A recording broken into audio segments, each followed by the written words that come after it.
கடலூரில் நேற்று சூறைக்காற்றுடன் பெய்த கனமழையால் 100 ஏக்கரில் பயிரிடப்பட்டிருந்த வாழை மரங்கள் சாய்ந்ததால் விவசாயிகள் வேதனையடைந்துள்ளனர்.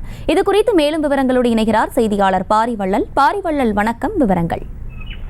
அர்ஷினி, கடலூர் மாவட்டம் சமட்டிக்குப்பம், வெள்ளக்கரை, ராமாபுரம், மேற்கு ராமாபுரம் உள்ளிட்ட பகுதியில் பார்த்தீங்கன்னா 1000க்கும் மேற்பட்ட ஏக்கர்ல வாழை விவசாயிகள் பயிர் செஞ்சிருக்காங்க.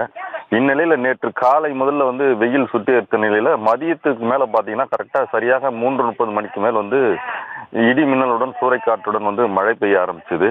இதனால சமட்டிக்குப்பம், வெள்ளக்கரை இந்த பகுதியில் பயிர் செய்யப்பட்டிருந்த சுமார் 100 ஏக்கருக்கு மேற் பயிரிடப்பட்ட வாழை மரங்கள் அடியோட சாய்ஞ்சிச்சு.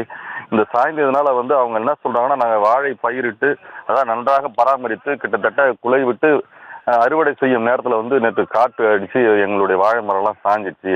ஒரு வாழை மரத்திற்கு 210 ரூபாய் நாங்கள் செலவு செய்து பயிரிட்டு பாதுகாத்து அறுவடை செய்ய நேரத்தில் இது மாதிரி வாழை மரங்கள் சாய்ந்ததுனால எங்களுக்கு ரொம்ப வாழ்வாதாரம் பாதிக்கப்பட்டிருக்கு. இதனால மாவட்ட நிர்வாகம், தமிழக அரசும் எங்களுக்கு பயிரை சரியாக கணக்கெடுத்து அதற்கான உரிய நிவாரணத்தை வழங்க வேண்டும் சொல்லிட்டு அவங்க கோரிக்கையாக வச்சிருக்காங்க.